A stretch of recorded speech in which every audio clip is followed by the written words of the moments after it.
Dons are back to winning ways, having beaten Motherwell 3-1 yesterday at Pittodrie. Here's some stats for you. Aberdeen record their first win in 6 games. Aberdeen are the first club this season to have 2 players score 10 league goals or more. Bojan Majowski on 14, Duke on 10. And congratulations to Alfie Bavidge, who made his first competitive first-team debut for the Dons yesterday, aged just 16. 14,271 of you were at the game yesterday. This is what it means to the table. So we still sit in the bottom 6. St Johnstone were unable to close the gap, having lost against Celtic today. But the interesting thing is that we're only 3 points off 4th place in the table, obviously, depending how other results go. Our next game is not until a fortnight on Saturday when we travel to Celtic Park. Next week is the Scottish Cup. Hi, how you doing? A very good evening this Sunday night. I hope you're all well. Well, just think, a week ago, we were sitting here talking about Jim Goodwin getting sacked and us getting absolutely gubbed 6-0. Fast forward a week, doesn't it feel so much better? So tonight, we're going to be hearing from Barry Robson very shortly. I've got a couple of bits and pieces for you, and I have a story for you, a true story, which is also in relation to Aberdeen Football Club, which I'll get to a little bit later on. But tonight, it's all about you. So what I would like you to do is get in touch, tell me how you're feeling, tell me your thoughts on yesterday's performance, and tell me about this 2-week gap. Because typically it's come just at the wrong time, I think, just when we were sort of starting to build up a little bit of momentum. Typical. So get in touch, usual ways, on YouTube. Leave your comments. Do us a favour. Give it a like as well if you enjoy what you're watching. And if you are watching for the very first time, hi, how are you? You are more than welcome to the show. So that's what we'll do tonight. We'll just literally open the floor to all of you just to have your say. And let's have some fun because, let's be honest, we deserve it. So first, let me just give you a couple of bits and pieces that I thought I would chuck in. Yesterday, now, I thought we showed more determination and hunger to win the game, which was hugely refreshing to see. Against St Mirren, I thought we upped our game as well, and I'm absolutely convinced if it was 11 against 11, we would have won on Wednesday night. But that's gone, so we won't have to worry about that anymore. But there was so much more of a determination yesterday to win the game. Bojan. I thought Bojan looked great, I have to say. Running the channels, running the lines, keeping himself busy up there. I thought he was more productive than I've seen for quite a while. And we've been saying this for weeks, haven't we? If we feed him, he's going to score. And what about that ball yesterday from Leighton Clarkson for his second? Oh, honestly, it was a thing of beauty. And if I can get down with the kids, it was filth. That's how good it was. It was just brilliant to see. I loved how Barry was able to change the game more positively for us, particularly in the second half, because I thought in the first half we were just pinging too many long balls, particularly down the channels, and missing out midfield.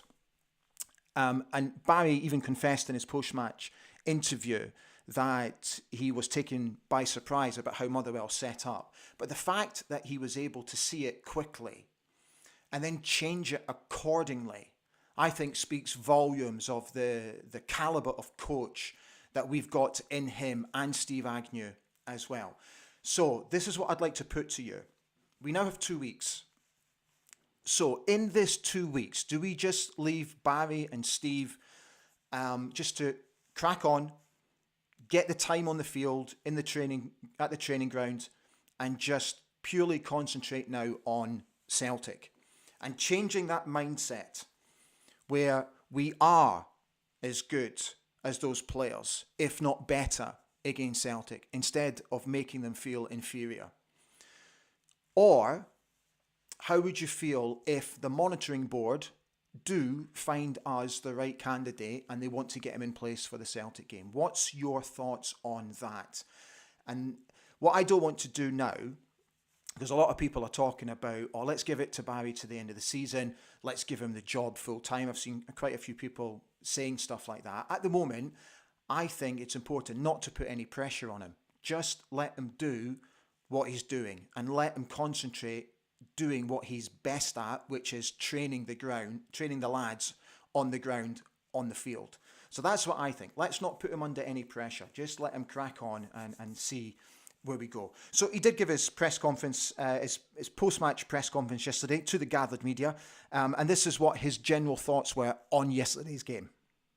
It's 3 points the club needed. It's not been a great time of it, as we all know, and I think getting the 3 points was the frustration for me is the other night there when you went down to 10 men, because I think we would have done all right the other night. I just fancied us to win the game. You could be sitting here with 6 points, but you can't be greedy, and you've got to just go with where we're at. But for me, I thought we're well worthy of 3 points today. I think we could have scored a few more goals first half. So yeah, that's the most important thing. I think people can get mixed up sometimes with confidence and character. I think when you're not playing well, sometimes it looks like you're not trying when your body feels heavy and all the rest of it. But what we did try and do on the coaching side to make us look a bit better as a team is we tried to counter press a bit better. We tried to make sure our distances were better against the ball. So if there was any second balls dropping, I think you'll notice that today we picked up a lot of them. Now that takes a long time in the training field to get that. So we did a good bit of that. And that's why we probably looked a bit more aggressive on the transition and stuff as well. So that was pleasing. But yeah, listen, it was a tough game. A well-organised, structured team with Steve Hamill. It was very tough. It was a tough game. So here's the match stats. These slides come courtesy of WhoScored.com. This is the attacking positions for Aberdeen yesterday. So you can see the percentage where most of our attacks came from. These are the shot stats. So again, you can see the percentage of where all our shots came from. And finally, this is the average player position, which I thought was quite interesting. So actually look roughly how deep Duke and Miovski, sort of just within our own half, which I thought was really interesting. And Hilbert Ramadani playing sort of almost on average just inside our own half, even you could argue right on the middle of the centre line. So those are the stats. Just to reiterate, that's the shot stats. And the final slide is the average player position.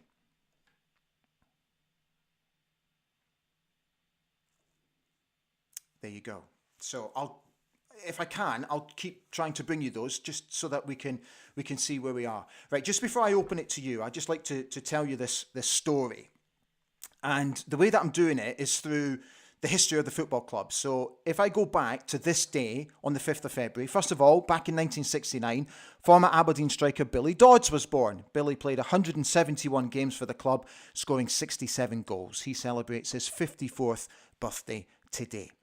Back in 1962, former Aberdeen manager Paddy Travers sadly died in Dublin, aged 78. He led Aberdeen to their first ever Scottish Cup final in 1937. Now, if you take a look at this picture, which was taken in season 1926-27, so if you look to the right-hand side of the photograph, the man standing in the dark suit, not the one with the big white collars, but the man next to him, that is Paddy Travers, Aberdeen's old manager. Now I'm going to show you a photograph of my late grandfather. This is John Begg, or Johnny, as he was fondly known. And my late grandfather was a hugely respected and much loved football journalist in Scotland. This is a photograph that was actually taken on the footsteps of the old Scottish Football Association building in Park Gardens in the West End of Glasgow. So why am I telling you this story?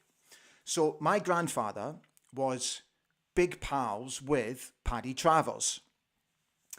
In 1955, and I promise you this is a true story, in 1955, Paddy Travers was the manager of Clyde, and Clyde beat Celtic after a replay to win the Scottish Cup.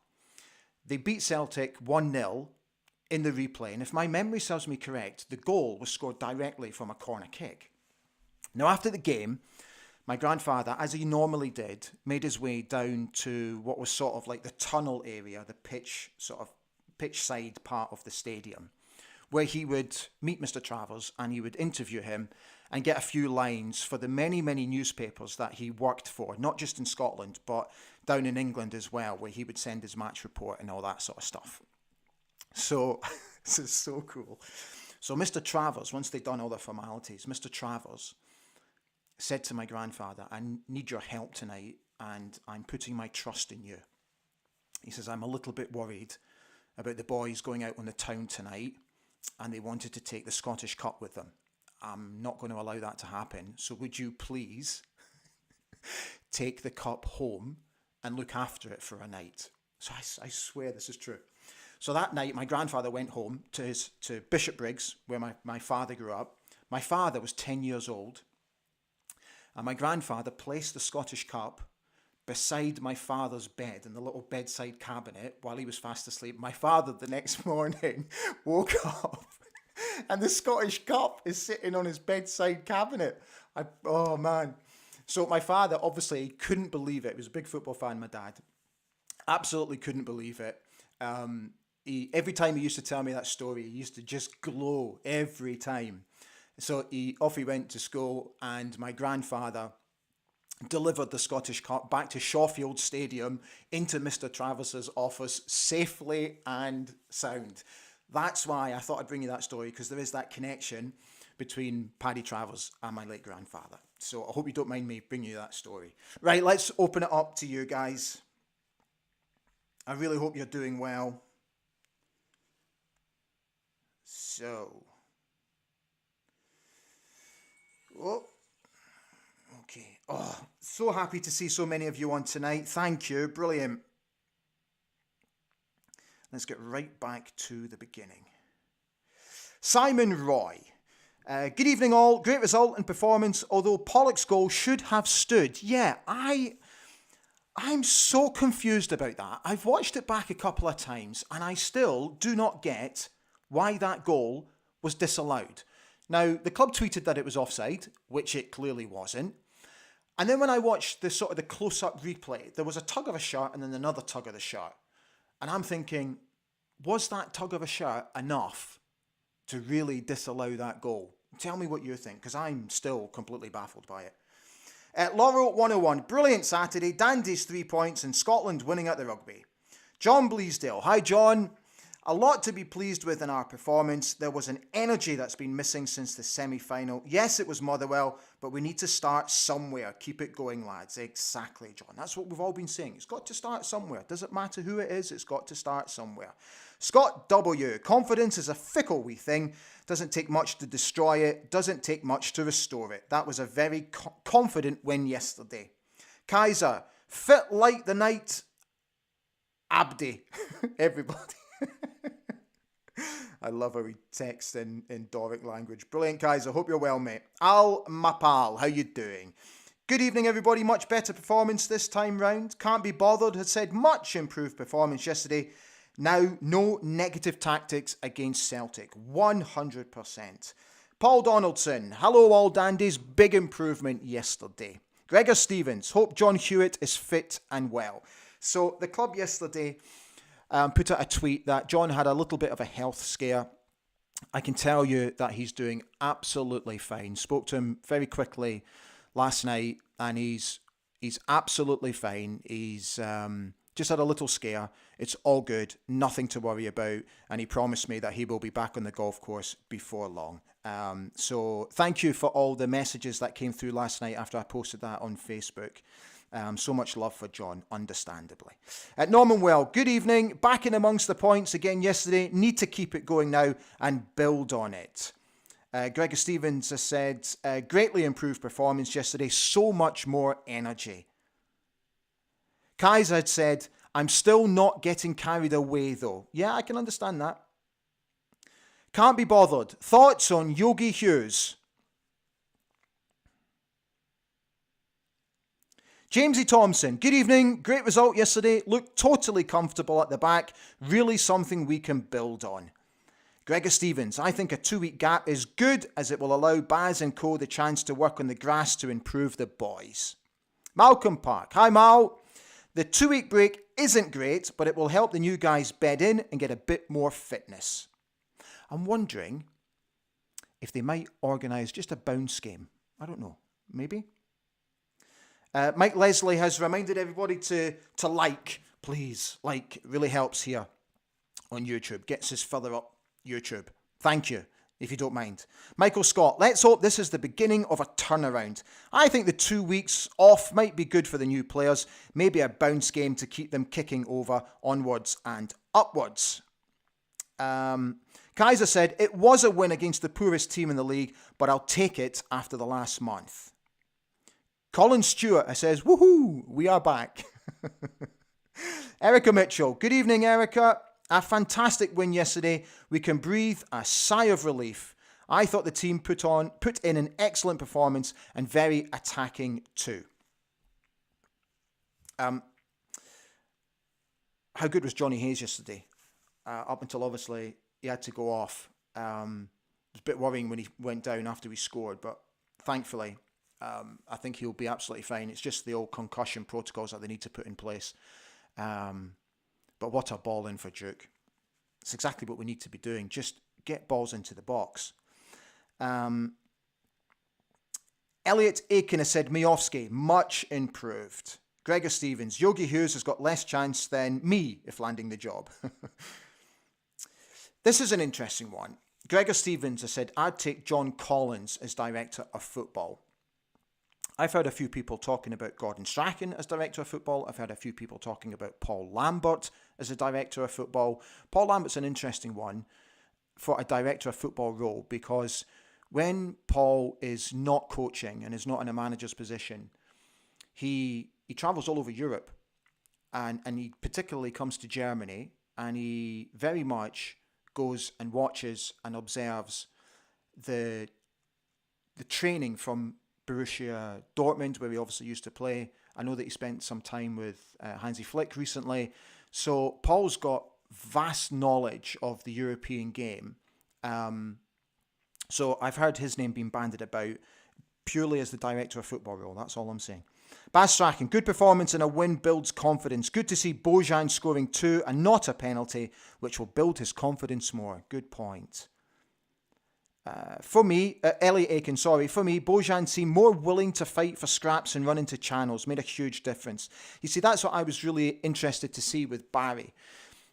Getting him more busy. He was so much more, he is so much more animated on the touchline, isn't he? Shouting instructions, telling people to get into position, advising them where to be when Jay Gorta was hoofing the ball forward, all that sort of stuff. It's what a coach should be doing, surely. Sager Saturn Lad has wished everybody a very good evening.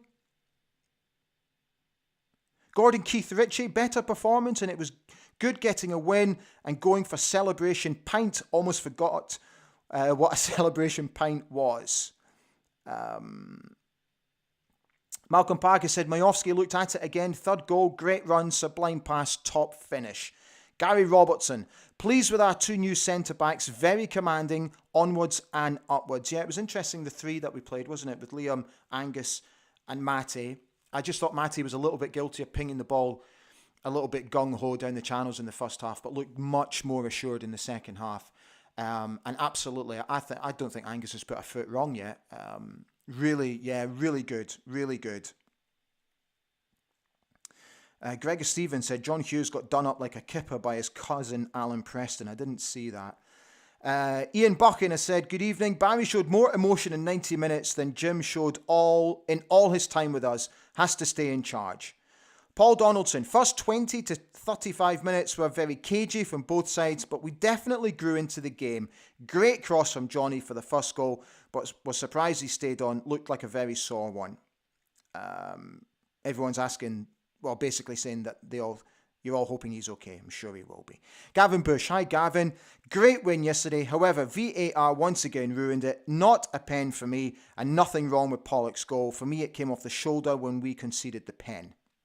Fraser Gunn. Hi, Fraser. You all right? Seems like the team had more energy and more willingness to run around yesterday. Love Ramadani's passion, and you can see what it means to him. I thought he was, again, brilliant yesterday.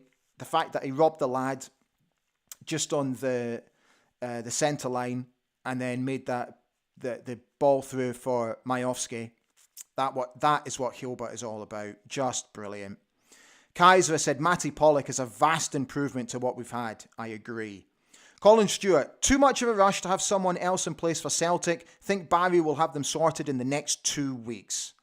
Can't Be Bothered has asked, does Barry want it? Interesting. Mike Leslie, loved the way Gorta celebrated the goals like he scored them himself. That's what we want to see. Passion. Agreed. Malcolm Park. Sorry, Malcolm. I see you're just replying to Gavin. Gregor Stevens, second half yesterday, we moved Shinnie and Ramadani upfield and moved midfield Clarkson back the way. Genius move. It was, wasn't it? When Barry yesterday, I confess, he completely confused me when he said he played as a 6 and then he played as a double 6. Can anybody shed some light on that? Because I had a complete blank. Everyone's talking, I had a couple of messages today when folks said a double 6 is 12 in darts. Yeah, I know that. But in football terms, am I just being really stupid? Somebody help. John Grant. Hi, John. How are you? I thought we played well and got a bit of confidence back. Clarkson was superb. Bojan finishing was superb. I like the new goalie, and I think he's a confident player. I want him off the line, though. Yeah, actually, there was a really interesting moment yesterday when Graham Shinnie absolutely went through him for not coming off his line. You see, that's why Graham Shinnie is the captain.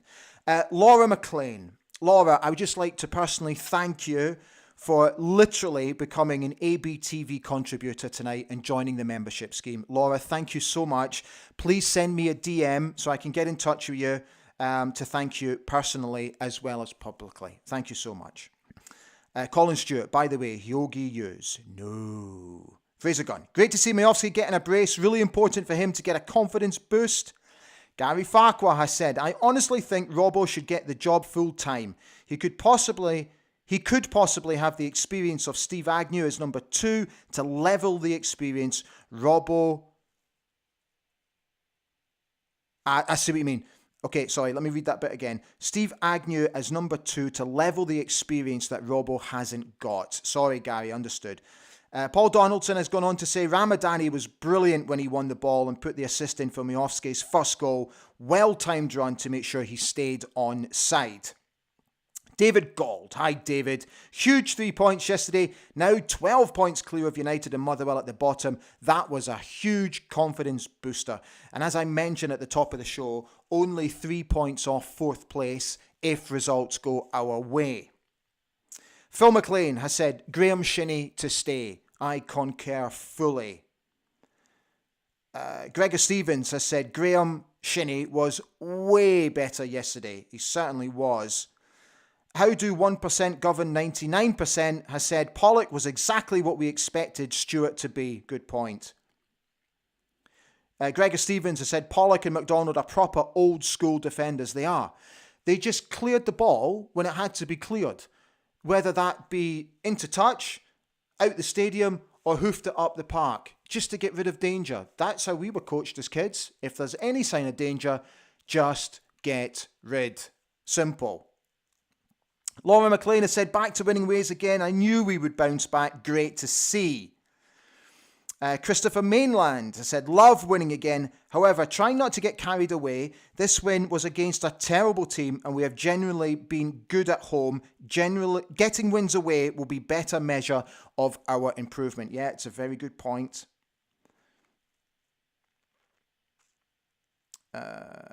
Neil Shepherd. Neil Shepherd. Hi, Neil.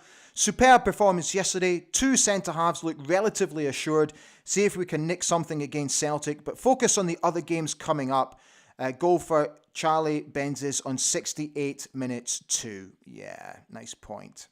I don't know if you saw that, but Charlie Benzes was a huge Aberdeen fan who sadly passed away last Wednesday, straight after the St Mirren game, and his son Callum asked for and applause yesterday on the 68th minute. So we continue to send our love and deepest condolences to you and your family, Callum. Norman Will. 2-week break, not ideal. On a positive side, gives Robson, Agnew time to instill their ideas on the team and get the newer guys up to speed. Pollock, McDonald look like they could be a strong pairing. Charles Craig. Hi, Charles. How are you tonight? Scales and McCrory are not available for the Celtic match. Big decision for current coaching staff as how we set up against Celtic. So a lot of hard work to be done at Cormack Park. Kaiser's cleaning up the fourth goal. So McGinn had a hold of Pollock's shirt. It should have been a penalty if it wasn't a goal. So I think what happened is, yeah, you're right. You're absolutely right. The boy McGinn had it, but I think Matty he also grabs a hold of McGinn's shirt, doesn't he? And I think that's why it was not given. And if that is the case, then once again, it's a ridiculously bad decision. The Mad Ferret said, great news about John Hewitt, that he's getting better. STV Network, Celtic away will be the test, but I have faith in Robson. If he does well, he deserves the gig until the end of the season. Simon Roy, hi Simon. 2-week break might be good. Bounce game with defence. We will play as McCrory and Scales won't be available. Yeah, that's why I was wondering if they might do it. What do you think? Do you think they'll play 3 at the back against Celtic, or do you think we'll go with a flat back 4? Kaiser said, I'm leaning towards Czesław Michniewicz for the job, the Poland manager during the World Cup. Can't Be Bothered has asked, do you appoint a manager or a director of football first? Well, we have a director of football, and I think we have to respect that. So for me, it's a manager.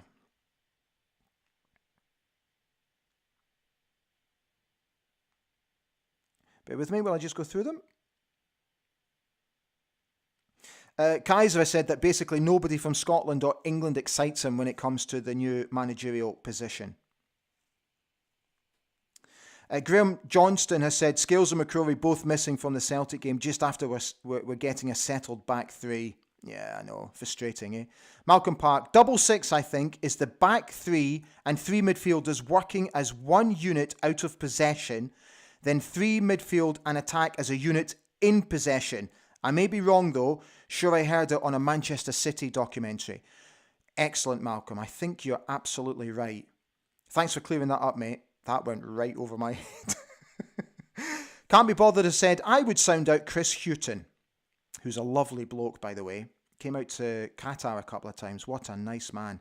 And super intelligent football knowledge.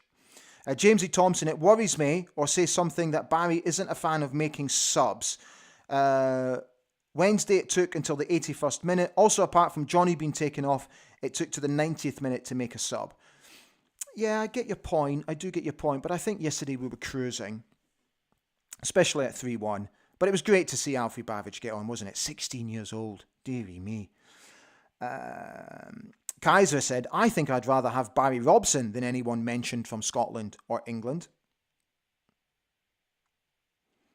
Colin Stewart has gone on to sort of clear up the 6-6. 2 defensive midfielders breaking up play and distributing balls to attackers. Thank you.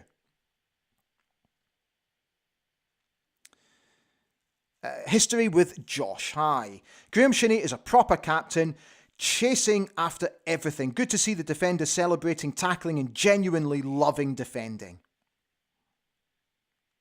Stephen Lyle said, it was such a good weekend, Aberdeen and Scotland winning. Transmission, GGB. If we sort the defence, then we are a team that have the goals and we'll be right back up there. Doric Dave has said, Ali, you're looking a bit less layered up tonight. Got a wee heater on.